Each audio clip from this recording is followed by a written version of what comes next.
이제 4장 연결 자료 구조와 연결 리스트 들어가겠습니다. 순차 자료 구조를 배웠어요. 순차 자료 구조는 배열하고 같다. 우리가 구현상으로는 배열하고 같다라고 했는데 연결 리스트라는 것은 그거의 반대되는 특징을 가지고 있었죠. 넘어가 봅시다. 이미 배운 순차 자료 구조와 이번에 배울 연결 자료 구조 사이의 차이점과 서로 간의 장단점을 알아본다. 그리고 연결 자료 구조를 이용해서 다항식의 덧셈 연산을 또 똑같이 해본다. 그리고 어, 연결 자료 구조와 연결 리스트를 이해한 후에 연결 리스트의 형태를 세 가지를 구현을 해볼 거예요. 이해하고 단순과 원형과 이중 이렇게 구현을 해볼 건데 이 구현 부분에서 구조체, 자기 참조 구조체, 또 메모리 얼로케이션 이런 부분들을 배우고 활용을 해야 됩니다. 그래서 그 부분들을 집중적으로 잘 익혀두시기 바래요. 왜냐하면 앞으로도 반복적으로 계속 나오는 것이고 사회에 나가서도 이 부분들 흔하게 많이 쓰는 것이기 때문에 처음 대하는 개념이라 좀 생소하더라도 시간을 들여서 몸에 익히시기 바랍니다.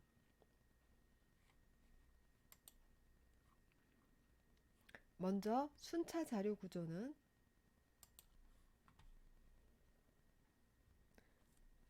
프로그래머가 생각하는 논리적인 자료 형태와 물리적인 자료 형태가 같다고 했어요. 즉 논리적인 자료 형태라는 건 얘네들이 일렬로 늘어서 있다라고 생각하는 건데 물리적으로도 실제로 일렬로 늘어서 있다라는 거죠. 서로 붙어 있는 다닥다닥 붙어 있는 연결된 영역에 원소들이 저장되어 있다. 그래서 조회와 삽입, 삭제 이 세 가지 연산을 기준으로 볼 때 조회는 매우 빠르고 삽입, 삭제는 쉬프트라는 연산이 필요해서 매우 비효율적이고 느리게 된다라고 했어요. 그럼 연결 자료 구조로 넘어가 볼게요. 연결 자료 구조는 그와 반대 특징을 가집니다. 그런데 그와 반대 특징을 가지는 이유가 여기 있어요.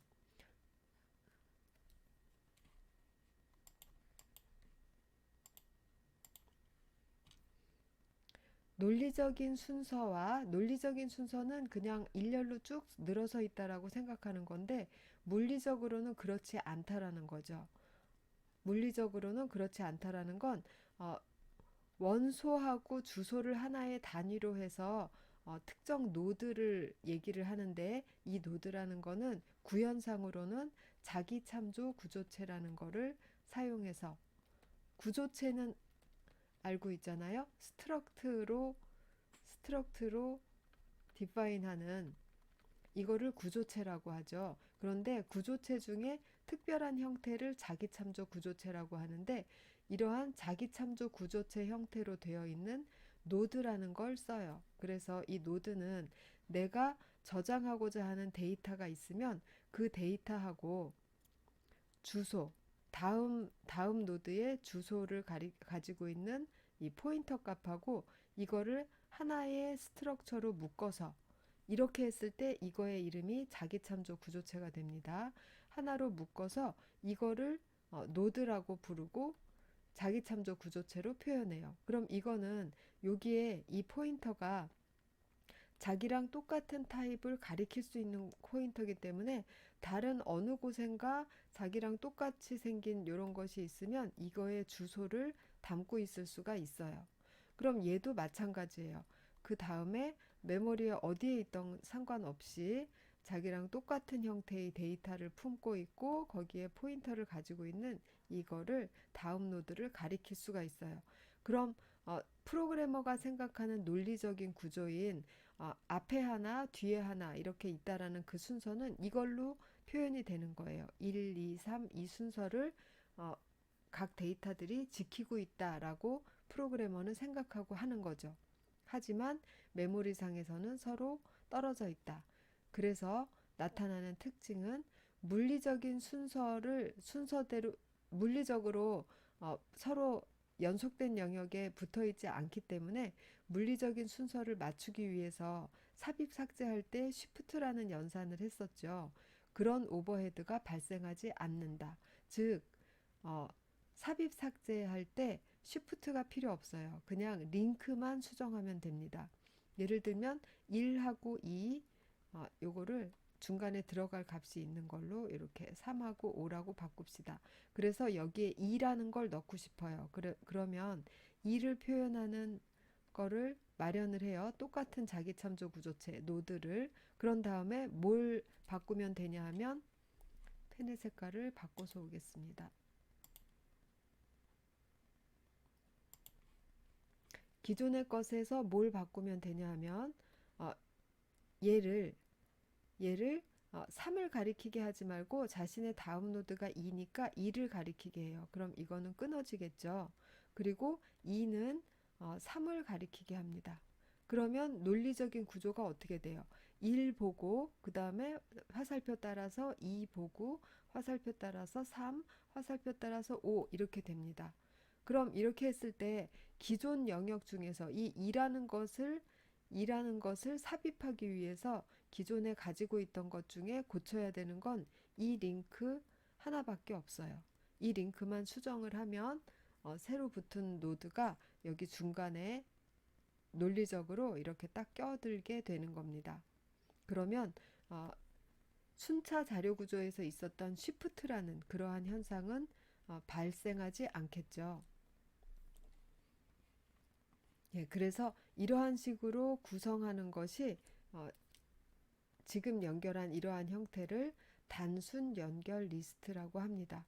이거에 효율성을 고려해서 조금씩 변형하는 것이 원형이고 이중이에요. 그래서 먼저 단순 연결 리스트에 대한 구현 방법 그리고 실제적인 구현 해본 다음에 다음으로 차례대로 넘어가면 되겠습니다.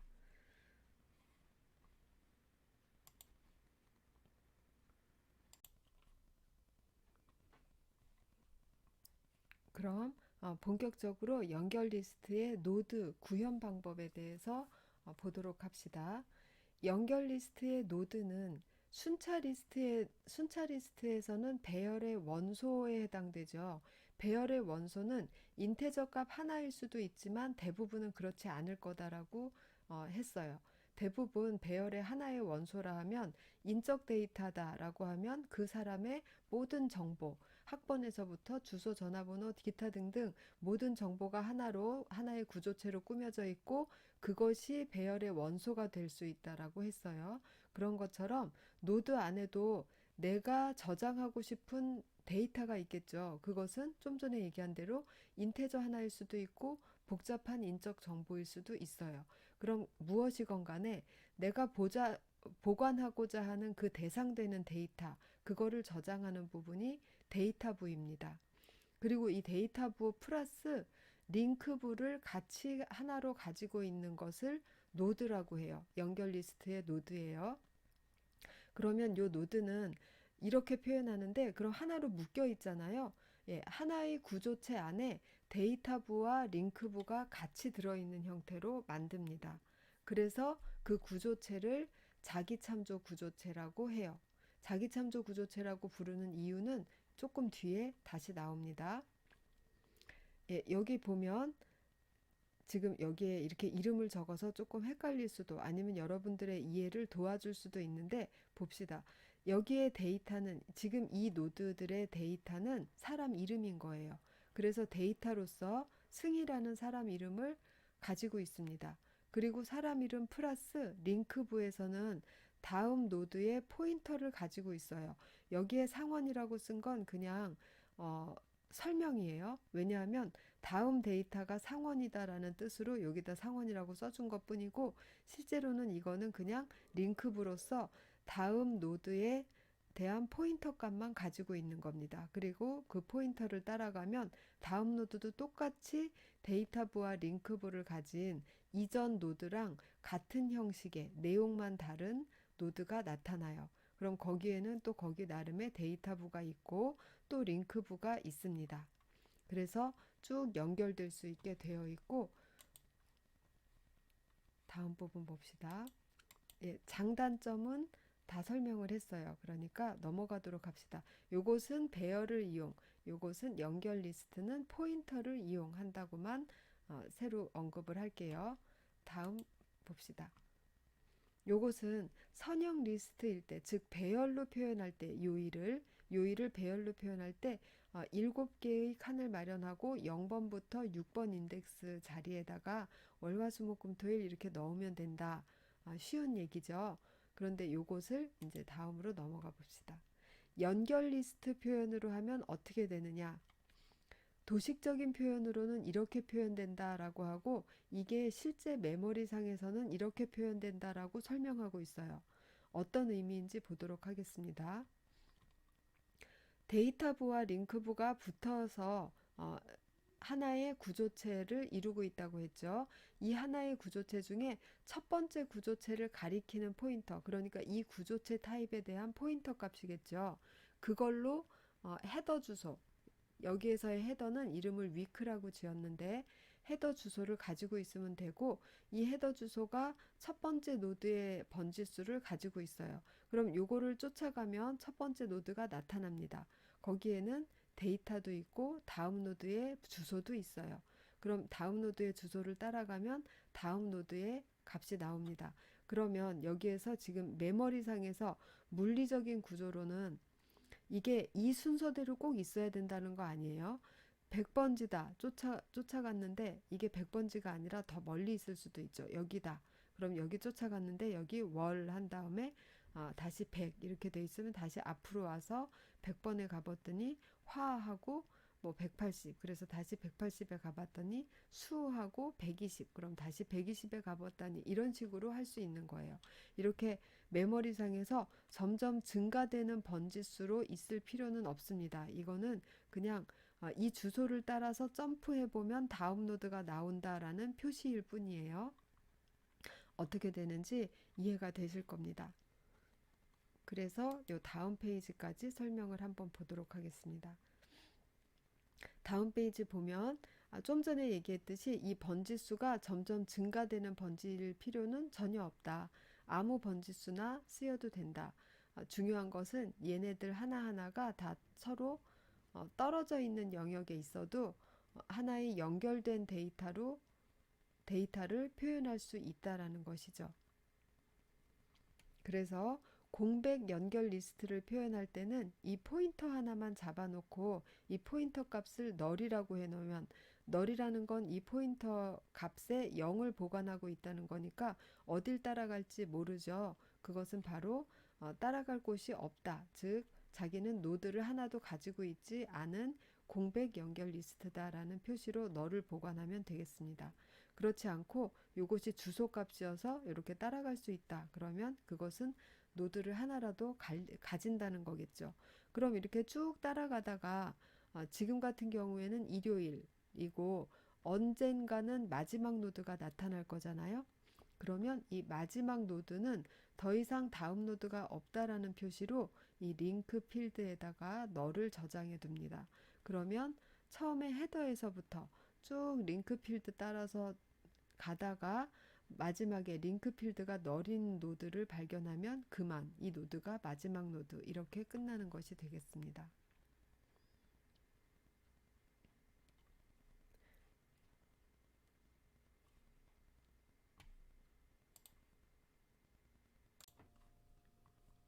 그럼 말로만 하던 자기참조 구조체의 실제로 모양을 보도록 하겠습니다.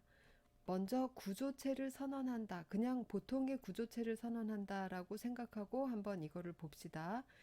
구조체를 선언할 때는 스트럭트라는 요것은 예약어예요. 우리가 바꿀 수 있는 말이 아니라 그래서 구조체를 선언한다면 무조건 이 키워드를 먼저 쓰고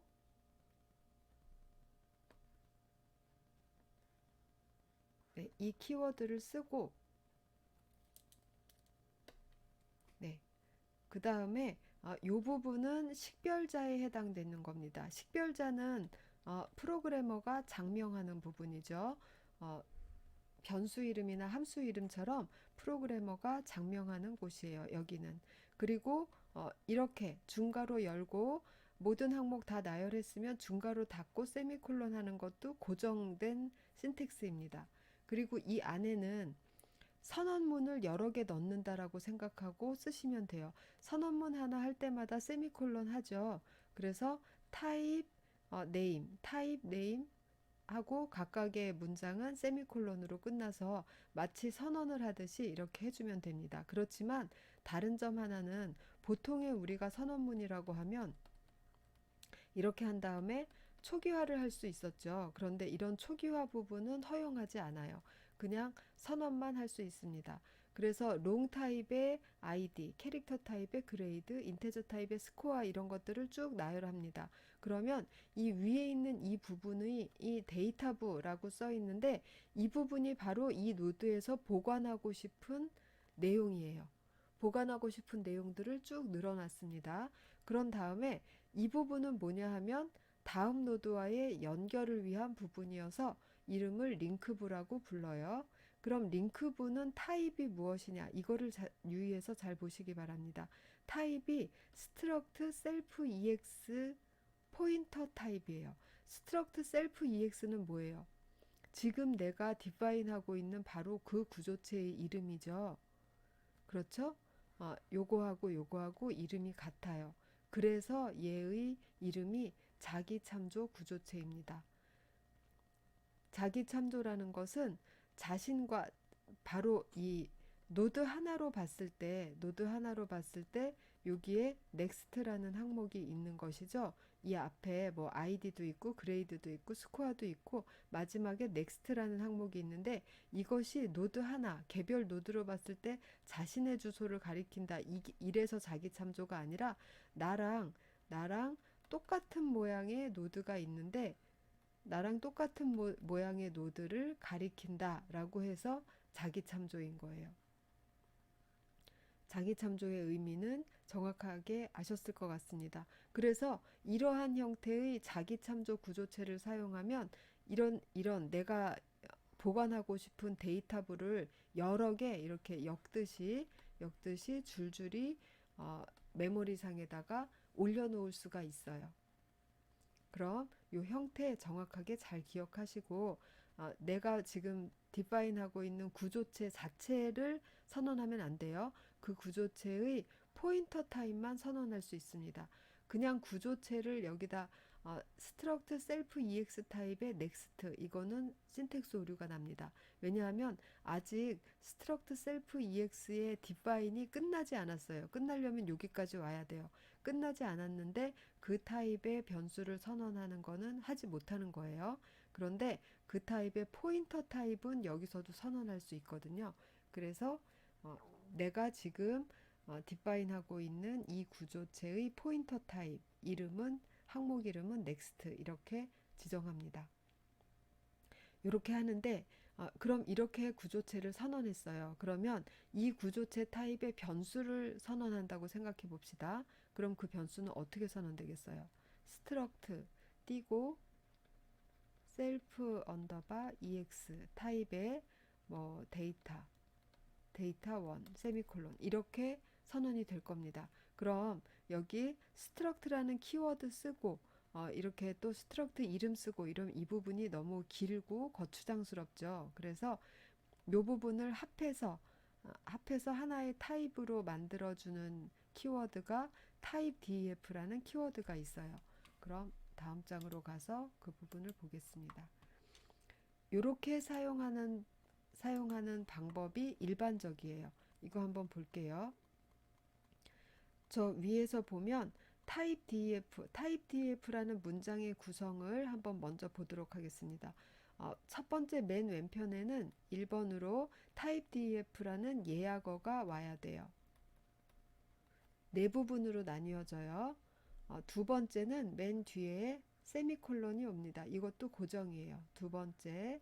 세 번째 부분은 세미콜론 앞에 있는 하나의 단어예요. 세미콜론 앞에 있는 이 하나의 단어는 새 이름입니다. 새 이름. 그리고 이것을 뺀 중간에 있는 모든 내용 있죠. 이 부분이 네 번째 요소로서 기존 이름입니다. 그러면 타입 DEF가 하는 일은 기존 이름에다가 새 이름을 붙여주는 게 타입 DEF가 하는 일이에요. 그럼 봅시다. 기존 이름인 struct self ex pointer라는 이 이름에다가 새로운 이름인 요 이름을 붙여주는 거예요. 지금 그런데 좀 간략하게 하고 싶은데 이거 전체를 다 합한 것만큼 긴 이름의 포인터 타입을 선언하고 있어서 전혀 간단해 보이지 않는다 이렇게 생각하실 수 있는데 이거를 뭐 조금 더 간단한 타입의 p 셀프라든가 이런 식으로 간단한 타입의 이름을 주면 struct self ex pointer 이렇게 쓰는 것을 p self라고 대신 쓸 수 있는 겁니다. 그럼 요것을 이 타입을 지금 여기에서 써야 되죠. 여기에서 써야 되죠. 그럼 여기에다가 struct self ex pointer라고 쓰는 대신에 self ex pointer라고 새로 define 된 이름을 사용하게 되는 겁니다. 그러면 이 이름을 조금 간단하게 했다고 생각하고 더 간단하고 단순해졌다. 그리고 이 타입 자체를 쓰는 것보다 이 타입의 포인터 타입을 언급할 때가 소스상에서 훨씬 더 많거든요. 그래서 이 타입의 포인터 타입을 별개의 하나의 이름으로 타입 디파인을 해주고 들어가는 것이 일반적이에요. 그래서 이렇게 위아래로 세트로 이 두 개의 순서를 바꿀 수는 없습니다. 순서를 바꾸면 안 돼요. 위에 타입 DF로 포인터 타입 정하고 밑에서 자기 참조 구조체 선언하고 이렇게 두 개를 짝으로 쓰는 경우가 가장 일반적입니다.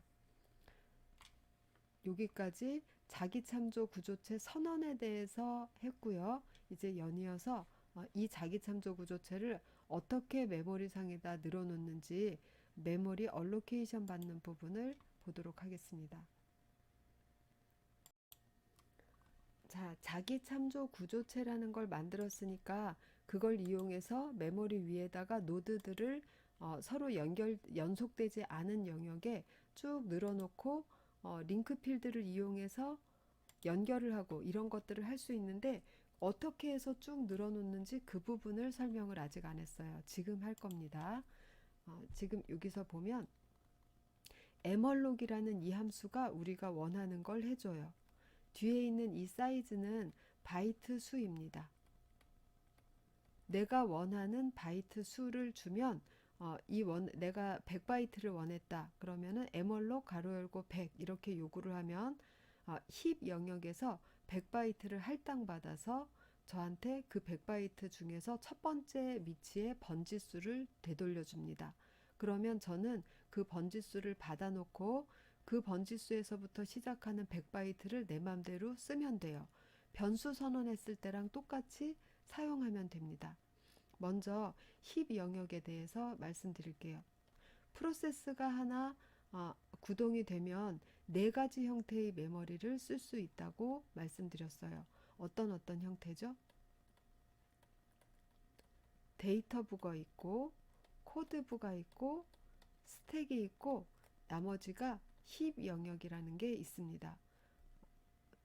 나머지는 지금까지 몇 번 설명을 해드렸으니까 힙 영역만 따로 얘기를 해볼게요. 힙 영역이라는 것은 실제로는 이 프로세스 혼자 쓰는 게 아니라 프로세스가 하나만 뜨는 게 아니라 메모리상에 여러 개의 프로세스가 동시에 떠 있죠. 그러면 모든 프로세스가 자신의 힙 영역이라는 걸 가지고 있는 것처럼 보여요. 그렇지만 실제로는 힙 영역이라는 건 뭐냐 하면 이렇게 생겼어요. 이렇게 나의 PC의 메모리 전체를 이 네모라고 해봅시다. 전체 메모리. 그러면 각 프로세스가 코드 영역, 스택 영역, 데이터 영역을 가지고 있어요. 이 프로세스도 코드 영역, 스택 영역, 데이터 영역을 갖고 있고 다른 프로세스도 또 코드, 스택, 데이터 영역을 가지고 있습니다. 이렇게 하고 그 나머지 부분 전체가 힙이에요. 그럼 이 힙이라는 거는 지금 현재 활동하고 있는 모든 프로세스들이 다 하나의 힙을 공유하고 있는 겁니다. 그래서 힙을 사용할 때는 어떤 함수를 통해서 이 프로세스가 힙에서 몇 바이트를 원한다라고 할 때는 함수 호출에 의해서 이 힙을 관리하는 운영체제한테 부탁을 해요. 나한테 100바이트 줄 수 있으면 줘. 없으면 거부당할 수도 있어요. 그럴 때는 널 포인터가 되돌아옵니다. 100바이트를 줘. 그러면 이, 이 광활한 힙에서 100바이트를 떼어서 이 프로세스한테 할당을 해줍니다. 그리고 이 힙을 관리를 해주기 때문에 운영체제에서 관리를 해주기 때문에 여기에서 맡아간 이 100바이트는 여기서 또 다른 함수를 통해서 힙 관리자한테 되돌려주지 않는 한에는 다른 프로세스한테 할당되지 않아요. 이거는 이 프로세스에 할당되네야 라고 생각하고 운영체제에서 다른 곳에다가 쓰지 않습니다. 그러면 이 프로세스는 자기가 요 100바이트를 맡아갔다면 다 쓰고 난 다음에 반드시 힙 쪽으로 이거를 반환을 해줘야 돼요. 그게 바로 풀이라는 이 함수예요. 그럼 풀이라는 함수는 반환 타입은 없어요. 인자를 받는데 인자로서 보이드 포인터를 받죠. 이 보이드라는 타입은 무엇이냐면 뜻은 empty, 비었다라는 뜻을 가지고 있어요. 그리고 이것도 역시 포인터죠. 즉 타입은 명확하지 않, 타입은 필요 없고 그냥 포인터이기만 하면 다 받아준다라는 얘기예요.